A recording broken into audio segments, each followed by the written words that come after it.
Well, it doesn't get much closer than family disputes about inheritances and stories about earning and enjoying good retirement packages. Yes, Jesus talked about stuff like that. Jesus didn't just talk about fluffy clouds and angels and being kind.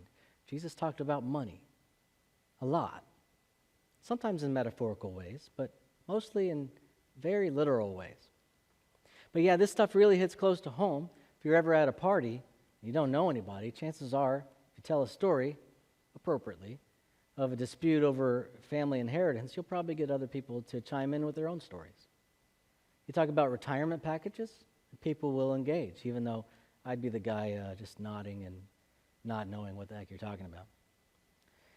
Jesus talked about that stuff. Jesus had quite a different take, an unexpected take, on these everyday hot discussion items.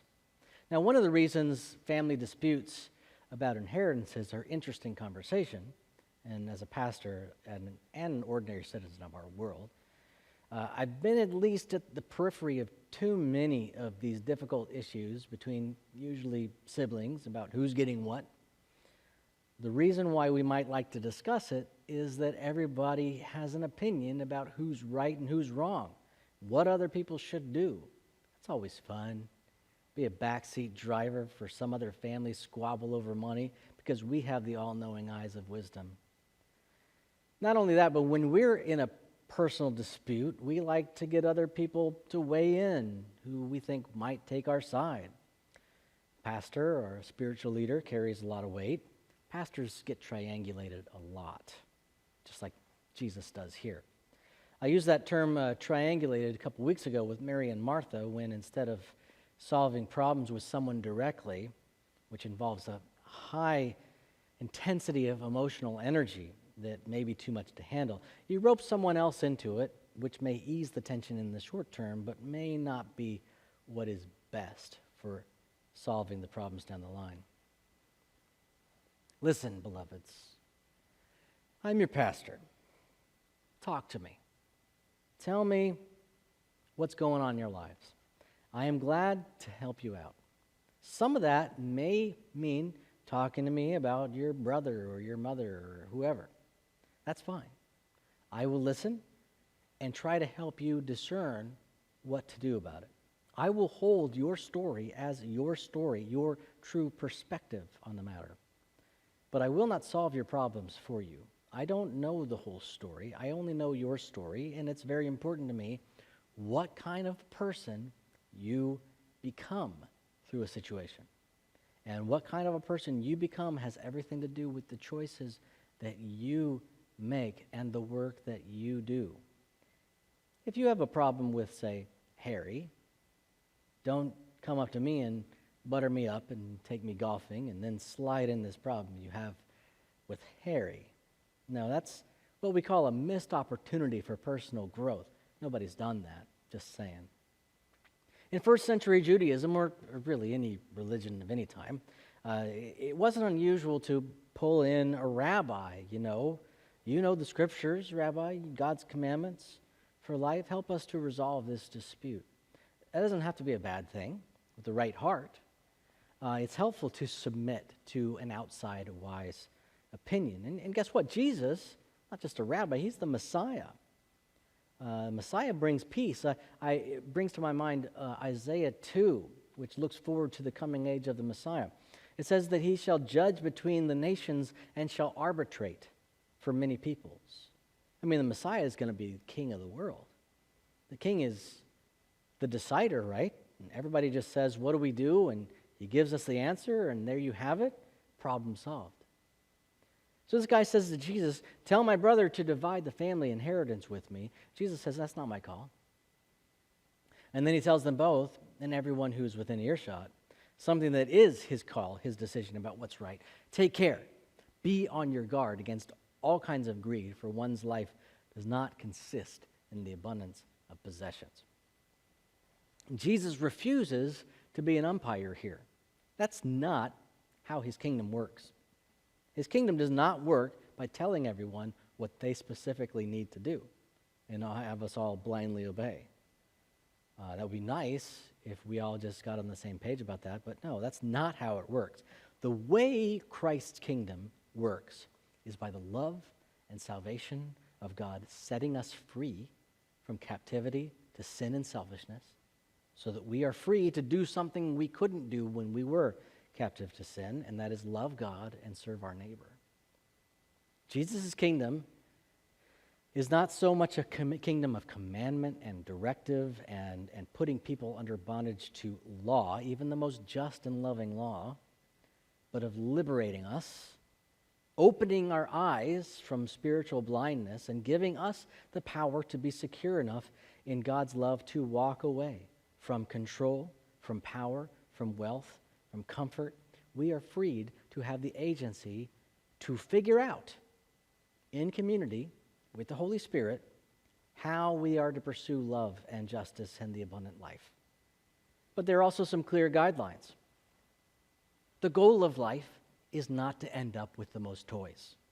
The goal of life is to live free of greed and covetousness and envy and anxiety. It's about the type of person you are becoming, not what you possess, achieve, or do. So I could call this sermon, It's Who You Are, Not What You Do, Part 3, but really, if I can tell you a secret, all my sermons are about that. To illustrate further, Jesus tells it about a guy who was very successful. He produced more than he needed to live on and was wondering what he should do with all this excess. And he said, how about I just save it, store it away, and live the rest of my life on that. No more working for a living. Now, if we just heard someone tell that story, we didn't know it was Jesus, and it stopped right there, we all, because of the kind of culture we live in, would have said, awesome. Good for you, pal. What does Jesus call the guy? An idiot. Because he's going to die without ever getting the point of life. He's rich toward himself, but not rich toward God. The goal of life is to become a certain type of person, not get a bunch of money. And money can keep us from the challenges we need to overcome in order to become a certain type of person. And what type of person should we be? A person with three-dimensional spirituality. I thought this would be a good time to bring up that teaching, 3D spirituality. What is that, you say? Well, what is 1D? 1D, one dimension is a point. It doesn't go anywhere. There's no depth, height, breadth. It's just there. A 1D spirituality is a spirituality of just me. I am the sole arbiter and beneficiary of my own choices. So when I'm wondering what to do with my money, it only comes down to me. No one else, not God or anyone, is important in shaping who I am. The guy in this story is clearly an example of 1D spirituality. He only uses my pronouns and talks to his own soul. No one else, no God, nobody else figures into his spiritual equations. 2D, two-dimensional, is flat. It's a line, it's a plane. Me and God. Just me and God. God is important in how I make these crucial decisions. God has a say in who I am. And that's good. And God has commandments that I will selectively follow. All that. Some spiritualities can have God that is this flat me and God relationship. But the Father of Jesus Christ is operating in a whole different dimension for our transformation and the transformation of the world. 3D, three-dimensional spirituality is the spirituality of Jesus and the Jesus movement. It's where self, God, and neighbor are all intertwined in one garment of spirituality. And Jesus says the greatest commandment is loving God, and the other commandment that must go with it is loving my neighbor as myself. I can't love God or live an abundant life if I don't love my neighbor. So if I want to know what to do with my money, my own desires do factor in, but not without being shaped by my relationship with God and my solidarity with my neighbors, my fellow human beings. Then I see that I was blessed to share with others who don't have enough. I live in deep commitment to the good of my fellow human beings. I live in covenant community under God with others. This isn't mine. It belongs to God, and it belongs to those in need. My life, my goods, my skills, my wisdom, my health, my ability to give and receive love, my time is all for the purpose of the glory of God, for the benefit of my neighbor, and for my own abundant life too. But we need to be set free from lesser notions of what the abundant life, the good life, is. We are so captive to our wealth and our security. We may die as fools, ending up with a lot of toys, spending years of toil-free leisure. And we work so hard to get just that, to miss the point of what it's all about. Be successful on God's terms, not your own. Does this mean we don't save, we don't try to earn money? Absolutely not. John Wesley put it best. Earn as much as you can, save as much as you can, give as much as you can. Yeah, that about sums it up. Money can be very useful to have and to give. But we must change our minds on what we consider to be the good life, because the message of Jesus is very different from the message our culture gives us. And I know the older I get, the more likely and enticing it is to believe the culture's message and not Jesus. And I become more and more immersed in it all the time. Jesus gives us the power, though. Grace gives us the power to do something that seems impossible to us. The power to say, you know what? Take it. I'm not going to fight with you over it. Take it all. We can say that for the sake of our own soul. Jesus Christ gives us the power to tune out and turn off the rat race and take a break because it is eating us alive and killing our relationships. And we think we can't break free, but we can. Jesus can help us.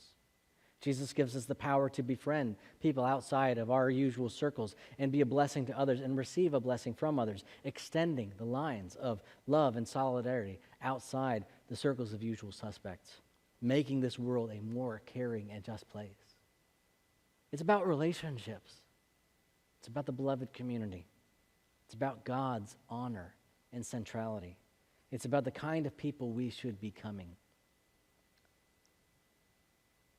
We should all take a hard look at our lives and think about what it is that we are striving for and how that's going and what we think we're going to be left with at the end. How is your soul? How is our world? What's a different direction that you might be called to head in?